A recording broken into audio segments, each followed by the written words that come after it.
नमस्कार, न्यूज 18 बिहार झारखंड के digital platform को आप देख रहे हैं। मैं हूं शुभी मिश्रा आपके साथ और दुनिया की खबर में आपका स्वागत है। हर रोज हम अंतर्राष्ट्रीय खबर की जानकारी आप तक पहुंचाते हैं और खास तौर पर ईरान इजराइल की चर्चा इस वक्त पूरे विश्व भर में चरम स्तर पर हो रही थी।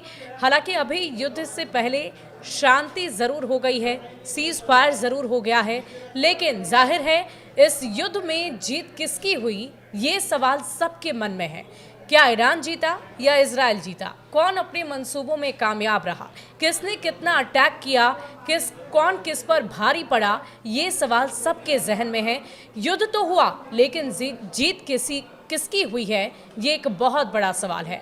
क्योंकि एक तरफ जहां आपने देखा भारत और पाकिस्तान के बीच जब युद्ध हुआ, ऑपरेशन सिंदूर हुआ, तो पाकिस्तान ने भी दावे किए और ये कहा कि हमारी जीत हुई है। लेकिन इन सब के बीच स्पष्ट तौर पर जब तस्वीरें सामने आई तो भारत की जीत नजर आई। लेकिन इन सब के बीच अभी ईरान इजराइल की भी जब हम चर्चा करते हैं तो ईरान और इजराइल दोनों ही अपने अपने दावे कर रहा है कि जीत हमारी हुई है, हम ज्यादा सशक्त हैं, हम ज्यादा मजबूत हैं। और इन्हीं सवालों का जवाब देने के लिए आज इस पॉडकास्ट में हमारे साथ जुड़ेंगे हमारे वरिष्ठ सहयोगी नीलेश जी, जिनसे हम बातचीत करेंगे और जानेंगे कि वास्तव में आखिर जीत किस देश की हुई है। नीलेश जी, हमारे दर्शकों को ये बताइए कि आखिर ईरान और इजराइल में भले ही अभी सीज फायर हो गया हो, लेकिन इससे पहले जब युद्ध की स्थिति थी, किसने कितना वार किया, किसने कितना पलटवार किया और जीत किसकी हुई है? जी, आप सही कह रही हैं शुभी। ये सवाल हर कोई पूछ रहा है कि आखिर ईरान और इजराइल युद्ध का विजेता कौन है। जब 12 जून को इजराइल ने ईरान पर अटैक किया था, उसके बाद अमेरिका की ओर से भी लगातार बमबारी हुई थी। उसके बाद पूरी दुनिया ने देखा किस तरह से ईरान और इजराइल ने एक दूसरे पर वार पलटवार किया। दोनों ओर से बैलिस्टिक मिसाइल दागी गई, हाइपरसोनिक मिसाइल से हमला किया गया और अब इस युद्ध के बहुत सारे दिन गुजर चुके हैं। अमेरिका के पहल पर सीज फायर भी हो चुका है और ईरान जो है वापस अपनी पटरी पर लौट रहा है। इजराइल में भी ज़िंदगी लौट रही है और ये सवाल हर किसी के मन में है, कौन जीता इस युद्ध में आखिरकार। तो इसी के सवाल के जवाब में अब हमें जाना होगा ईरान की वर्तमान स्थिति को देखने के लिए। तो जो वर्तमान स्थिति है ईरान में, वो फ़िलहाल जो है शांति है। वहाँ पर ईरान के जो सुप्रीम कमांडर हैं, कहा गया था वो छिपे हुए हैं, वो भी सामने आ गए हैं। हाँ, अली खामनेई, वो भी सामने आ गए हैं। उन्हें कई सार्वजनिक कार्यक्रमों में भी देखा गया, वो जनता के बीच भी देखे गए और जैसे ही वो जनता के बीच पहुंचे, ईरान की जनता ने जोर शोर से नारे लगाए और एक बार फिर से ईरान में जो है आत्मविश्वास लौटता दिखा। और जहाँ तक दूसरी बात है परमाणु कार्यक्रम की, तो शुभी हम अपनी जनता को, अपने दर्शकों को बता दें कि कई सारी जो है सैटेलाइट तस्वीरें सामने आई है और कई सारी खुफिया रिपोर्ट भी सामने आई है, जिसमें ये साफ हो गया है कि ईरान ने अपना परमाणु कार्यक्रम एक बार फिर से शुरू कर दिया है। ये वही परमाणु कार्यक्रम है जिसको ख़त्म करने के लिए इजराइल ने और अमेरिका ने ईरान पर हमला किया था और किस तरह से नुकसान हुआ था। लेकिन जब ये साफ़ हो गया है कि ईरान ने फिर से अपना परमाणु कार्यक्रम शुरू कर दिया है, तो एक बार फिर से यही सवाल उठ रहा है कि अमेरिका का दावा कहाँ गया, इजराइल का वो दावा कहाँ गया कि ईरान का परमाणु कार्यक्रम खत्म हो गया है। जी सुबह। वाकई, और दावे तो दोनों ही देश की तरफ से किए जा रहे हैं, लेकिन जो वर्तमान स्थिति है उसके आधार पर हम ये ज़रूर समझ सकते हैं कि आखिर जीत किसकी हुई है।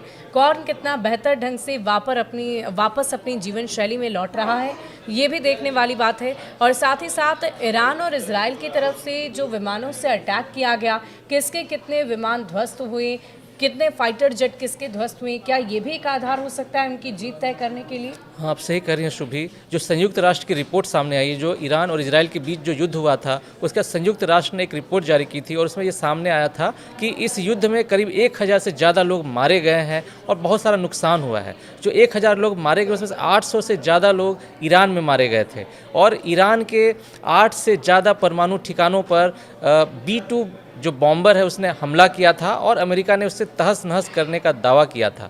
लेकिन जैसे ही ये रिपोर्ट सामने आई है कि ईरान ने अपना परमाणु कार्यक्रम शुरू कर दिया है, उससे अमेरिका के दावे पर सवाल उठ गए हैं। हालांकि अमेरिका ने इन दावों को खारिज कर दिया है कि ईरान अपना परमाणु कार्यक्रम नहीं चला रहा है। लेकिन जैसे ही खामनेई सामने आए, वापस लौटे, जो छिपे हुए थे 12 दिन तक, तो यानी कि अब सवाल उठ रहा है कि इजराइल और अमेरिका के हाथ में क्या है, क्या लगा।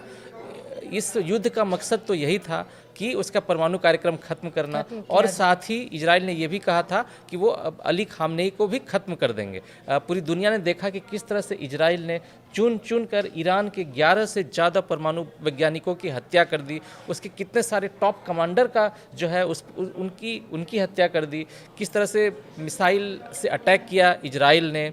और इजराइल की ओर से ये दावा किया गया कि ईरान को बहुत बड़ा नुकसान हुआ है। हालांकि ईरान की ओर से भी जवाबी अटैक किया गया था। हमने देखा भी किस तरह से ईरान की मिसाइल्स ने इजराइल के जो शहर हैं हाइफा, यरूशलेम, वहाँ की राजधानी तेल अवीव पर किस तरह से बमबारी की, और उस ईरान की ओर से किए गए बमबारी को रोकने के लिए अमेरिका सामने आया। उसके बाद फिर जो बाकी और देश हैं, कतर, सऊदी अरब, उनकी ओर से भी मदद मिली, तभी जाकर के इजराइल बच सका ईरान के हमलों में।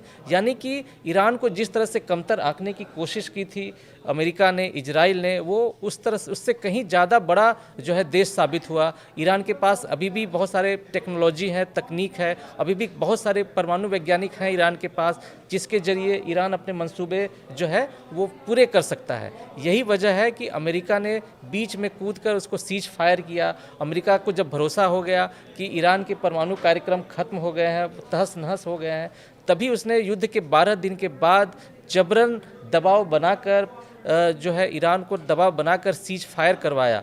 अब जो है सीज फायर के बहुत सारे दिन गुजर चुके हैं और इस युद्ध के कारणों की समीक्षा हो रही है, हार जीत की समीक्षा हो रही है। लेकिन जो समीक्षा हो रही है उसमें ये साफ पता चल रहा है कि अमेरिका और इजराइल के हाथ कुछ भी नहीं लगा, क्योंकि अभी भी ईरान का परमाणु कार्यक्रम फिर से चल रहा है। खामनेई भी जिंदा है और वो ईरान को एकजुट करने की कोशिश कर रहे हैं। ईरान पूरी मजबूती के साथ एक बार फिर से उठ चुका है और जितनी सारी तैयारी युद्ध के पहले उनकी तरफ से की जा रही थी वो अभी भी बदस्तूर जारी है। जी, आप सही कह रही हैं। यानी कि ये युद्ध जो है ईरान और इजराइल का युद्ध अभी खत्म नहीं हुआ है, ये कड़ी है। ये ईरान और इजराइल दूसरी बार आमने सामने भिड़े थे। इससे पहले भी उन दोनों देशों के बीच युद्ध हुआ था और ये दूसरी बार है जब ये हवाई के जरिए युद्ध हुआ। और अभी फिलहाल सीज फायर है अमेरिका के दबाव में। तो ये युद्ध से पहले की शांति कही जा रही है, क्योंकि ईरान की ओर से एक बार फिर से ईरान को पता है कि उस पर कभी भी हमला हो सकता है। इसलिए ईरान भी जवाबी कार्रवाई करने के लिए पूरी तरह से तैयार हो रहा है और अमेरिका और इजराइल भी ईरान के हालात पर नज़र रखे हुए हैं। जो इजराइल के प्रधानमंत्री हैं बेंजामिन नेतन्याहू, अभी कुछ दिन पहले वो फिर से अमेरिका के राष्ट्रपति डोनाल्ड ट्रंप से मिलने गए थे। उन्होंने डोनाल्ड ट्रंप के प्रति आभार जताया, उनकी मदद के प्रति आभार जताया, क्योंकि अगर अमेरिका की ओर से इजराइल को मदद नहीं मिलती तो इजराइल का बचना बहुत ही मुश्किल था। ये तो पूरी दुनिया ने देखा कि किस तरह से अमेरिकी फाइटर जेट्स इजराइल कमजोर पड़ता जा रहा था, लगातार अटैक्स हो रहे थे और बहुत कुछ वहां पर नेस्तनाबूद हो चुका था। लोगों की जानें जा रही थी, एयरपोर्ट्स तबाह किए जा रहे थे, बहुत सारी नुकसान की तस्वीरें हमने देखी है। जी, आप सही कह रही हैं। और तभी तो अमेरिका सामने आया जब इजराइल कमजोर होने लगा तो अमेरिका के लिए मदद के लिए सामने आया। लेकिन जैसे ही जो युद्ध हुआ था, आपको याद होगा शुभी, उसी समय अमेरिका के विदेश मंत्री सामने आए थे और उन्होंने साफ कहा था कि नहीं, वो इस युद्ध में अमेरिका शामिल नहीं है और ईरान अमेरिका के नागरिकों को और अमेरिका को निशाना ना बनाए, क्योंकि अमेरिका का इसमें कोई हाथ नहीं है। लेकिन जैसे जैसे युद्ध आगे बढ़ता गया, लोग भी अमेरिका में मारे गए थे। किसने मारा इसकी जानकारी अब तक नहीं मिल पाई है। अमेरिका ने ये कहा था कि हम कोशिश कर रहे हैं लोगों के बारे में जानकारी जुटाने की, लेकिन ऐसी कोई तस्वीर सामने आई नहीं। तो कुल मिलाकर हम ये कह सकते हैं कि ईरान इस वक्त मजबूत स्थिति में नजर आ रहा है और ये जो युद्ध पूरा हुआ उसमें ईरान की स्थिति अभी भी काफ़ी मजबूत है इजराइल के मुकाबले। जी, आप सही करिए शुभी। अभी ईरान जो है अपनी ताकत बटोरने की कोशिश कर रहा है, जमा करने की कोशिश कर रहा है। हालांकि ईरान को इस युद्ध में बहुत नुकसान हुआ है, बहुत सारे कमांडर मारे गए हैं, बहुत सारे परमाणु वैज्ञानिक मारे गए हैं, उसके परमाणु ठिकानों को भी नुकसान हुआ है और बहुत सारे लोग भी मारे गए हैं, इंफ्रास्ट्रक्चर को बहुत नुकसान हुआ है।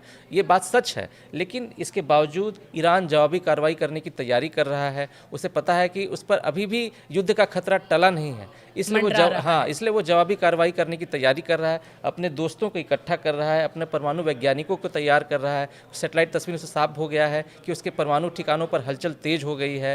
रूस की वही कोशिशें, वही कवायद जारी है। तो कुल मिलाकर हम ये कह सकते हैं कि ईरान की जो स्थिति है वो इजराइल के मुकाबले बेहतर है, मजबूत है और जाहिर है युद्ध तो भले ही शांत हो गया हो, सीज फायर ज़रूर हो गया हो, लेकिन कभी भी युद्ध की आहट फिर से सुनाई दे सकती है।